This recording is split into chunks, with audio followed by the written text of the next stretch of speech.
Good morning. We're going to do something a little different this morning. I think I've convinced the editing and filming department that we're going to do 2 videos a week. Yes, I know. And what we're going to try and do is we're going to try and do a short one in the middle of the week, and then we'll do our full length one on the weekends. So this morning I'm going to talk about what you do with your plants once you've purchased them. Now really this is aimed at code zone gardening, so sort of zone 3, 4, 5. So Ontario, pretty well Ontario, maybe some other parts of Canada. We popped into the, what do you want to call it, nursery or garden centre? Garden centre. No, there was no furniture there. Garden centre. Garden centres have furniture. Anyway, popped into the local nursery, picked up a few bits and pieces, just to try and give you an idea of the issues that can arise from buying, and I'm really talking perennials here. I'm not talking so much about annuals. I'm talking more perennials. So we have a few pieces here. So we have nice little campanula, a dianthus, Sagina subulata, and we go up to a few bigger 1 gallon, square 1 gallons. Geranium azure blue. It's a shorter version of Johnson blue. I love Johnson blue. It's a really good, hardy, reliable geranium. And flowers all summer. All summer, yeah. This one is not quite, I found in the past, it's not quite as long-term reliable. It can all of a sudden just die out on you. But I'm going to try it again. What's this one? White spur pink. Nepeta. White spur pink. Not had this one before. We've got the ordinary Walker's Low. Oh, I'm wafting it around, aren't I? You're always wafting. Yeah, I know, always wafting. It's pretty pink. It is a pretty little pink, so we'll give that a try. Moving up the bench, we have a Echinacea sombrero salsa red. I don't know. We're going to see. I'm not going to hold my breath for this guy coming back next year, but we thought we'd give it a try. But the purpose of this is to show you what you do with these guys. We have a couple of penstemon.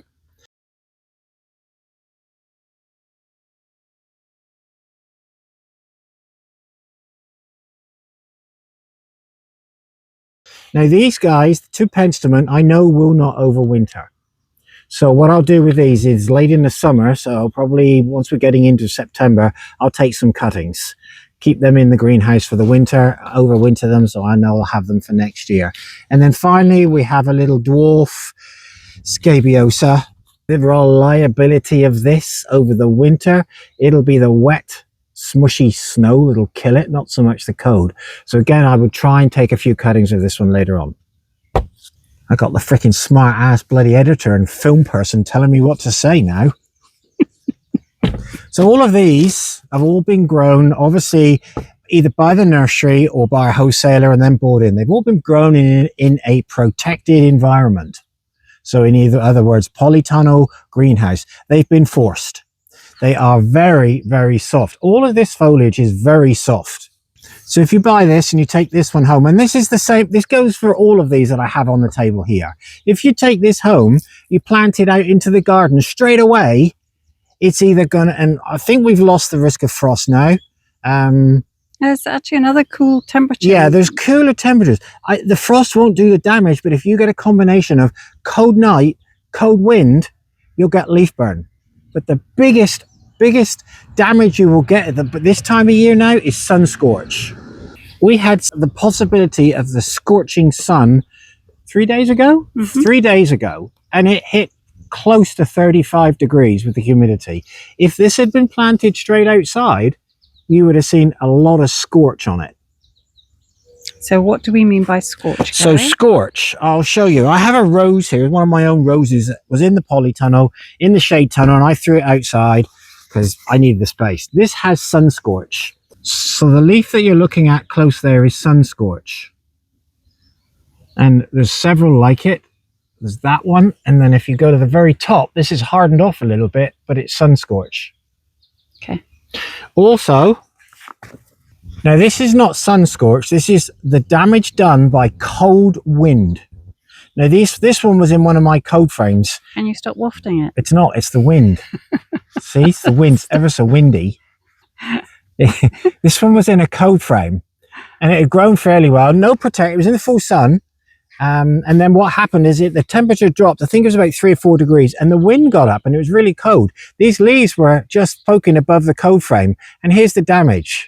So this is the damage that cold temperature, combination of cold temperature and wind can do to your perennials as well. Now this is a hosta, but it would do the same to any of these plants.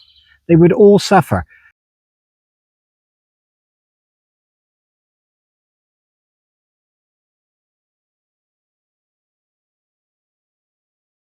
Just as an example, nice echignacia, nice root system, nice foliage. Full sun. This one will tolerate full sun. But if I put this in here, and I'm not going to leave it in here, I'm just going to show you. Looks very nice, but I can guarantee you, after 2 days, that will have faded out. You'll have an untold amount of damage. It's in the full sun. Today is about 23, 24 already. It needs hardening off. To harden off your perennials, they just need to be put outside, first of all, in a bit of part shade. So put them in the part shade for a couple of days, and then slowly move them into a sunny, if they're full sun perennials, slowly move them into a sunny spot. And do this over a week. If you take your time, you slowly harden them off, then you plant them out, you'll have no damage. But what also you have to bear in mind is if, say, for instance, you have hostas, a really soft growing hosta like this, don't think you can just put this right out in the shade. Even though it's in the full shade, if you've got a really, really windy spot, temperatures rise, it's going to damage. So again, do the same. Anything you buy at this time of year, whether it's a hosta, whether it's a perennial, even Japanese maples and shrubs, the weather is so unpredictable at the moment. We don't know what it's going to do this afternoon, let alone tomorrow and the next day. And it's no good looking at the weather forecast. So before you even go and buy your perennials, think about where you're going to put them when you get home. The worst place you can put them is straight out in the garden. Harden them off for a period of time. Give them a chance to get used to your conditions, whether it's sun or shade. And you'll find your plants will get away much, much better. They'll grow and they'll be happier for it, definitely, and you won't have any damage. So just to put people's minds at rest that may have already purchased and planted in the garden, they're not necessarily going to lose the plant, but it might just slow it up if it does get a bit of damage. Yeah, it's no different than, I mean, you know, for us, for instance, I mean, I don't know, you're living in the tropics and suddenly you come to Canada in the middle of winter. It takes you a few days to get used to the climate. Plants are no different. They're not going to die. They'll just slow up. Some of them will take a really big hit, some more than others.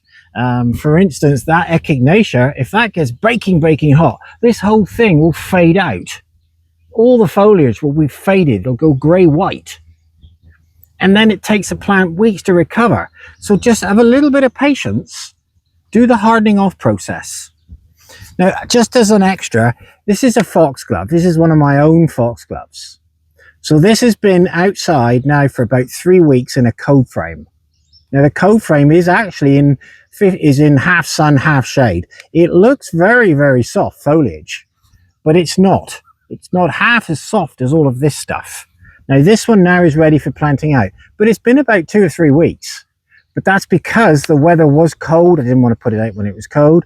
And of course, these things, foxgloves in particular, benefit from part shade. They really do prefer part shade rather than full sun. All the labels you see will say full sun. Don't do it. And you can see now, look at this, how this wind is blowing this around. It's going to damage it. Just pick your weather conditions when you plant these things out. So I hope that's been helpful. And like I say, this is targeted more for the gardeners that are growing in what I call the cold zone. So Ontario, certainly. Obviously, there's certain parts of the US as well. Not so much for UK and Europe, but just be patient. Take your time. Buy your nice plants. You've spent the money. You've invested the money. Just invest in a week or so, harden them off, then plant them out. And as I say, I hope that's been helpful. So until the next video, thanks for watching. Please like and subscribe. Goodbye. Thank you. Bye-bye.